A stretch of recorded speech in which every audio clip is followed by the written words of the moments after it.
discussão, vereador Lucas Carenhato. Obrigado, presidente Marisol. Eu já acompanhei aqui várias discussões sobre o termo sobre a discussão do FUNCAP, e lembro, vereadora Rose, que no meu segundo estágio, segundo emprego, né, quando eu era estagiário na Secretaria da Habitação, nos idos do início dos anos 2000, acho que a senhora era estagiária, a senhora era assessora jurídica da Secretaria. Mas nem faz tanto tempo assim, né, vereador? Mas lembro que, à época, atuei lá no FUNCAP, como estagiário, nas campanhas da prefeitura à época com os inadimplentes. Eu lembro das dificuldades, né? Toda a questão das pessoas que já venderam esses apartamentos, essas propriedades para outras pessoas. Então, acho que é um tema importante, na medida que a questão habitacional ela segue premente no nosso município.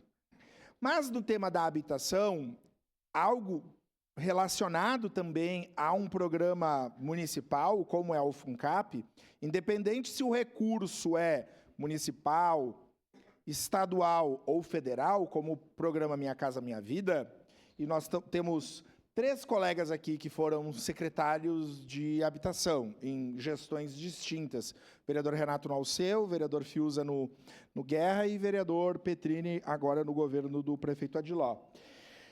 Penso que nós, enquanto parlamentares, precisamos cobrar do Poder Executivo e mudar a legislação para que nos novos conjuntos habitacionais se obrigue o Poder Executivo, ou quando com recursos estaduais e federais, se estabeleça a necessidade dos outros equipamentos. Eu tenho falado isso e pouco nós discutimos, e eu cito São Genaro, lá entre o Reolon e o Matioda, que eu sei que foi uma luta do vereador Petrini em buscar os recursos em Brasília para construir lá as torres do Minha Casa Minha Vida.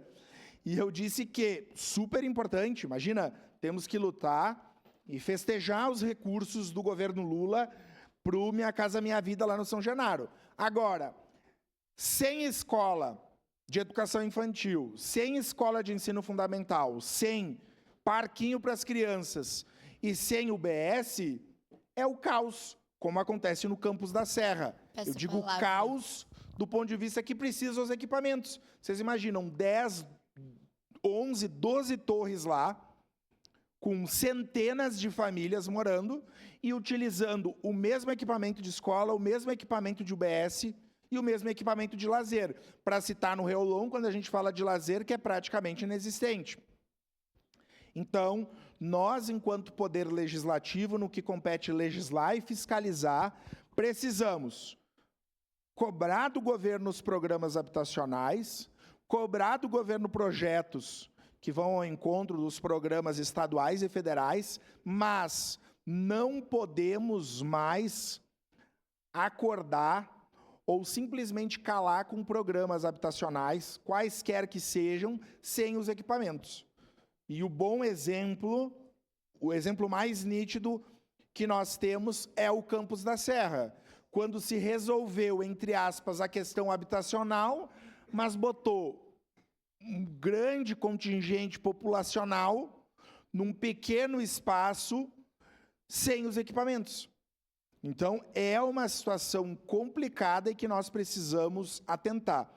Qualquer arquiteto ou engenheiro de grandes cidades e que pense projetos habitacionais hoje, aquilo que se estuda, aquilo que se pesquisa e se produz do ponto de vista da ciência, falam da necessidade de que os programas habitacionais incluam os equipamentos. Então, eu sei que o projeto está para vir, esse do São Genaro, já tem recurso, logo deve começar a construir, mas quem for da SEDUT na próxima legislatura, esse é um tema, porque daqui 2 anos o Machado de Assis vai estar lotado, a UBS do Reolon já não dá conta hoje. O São Genaro, que é a outra escola que foi feita para o Rota Nova, vamos lembrar, né?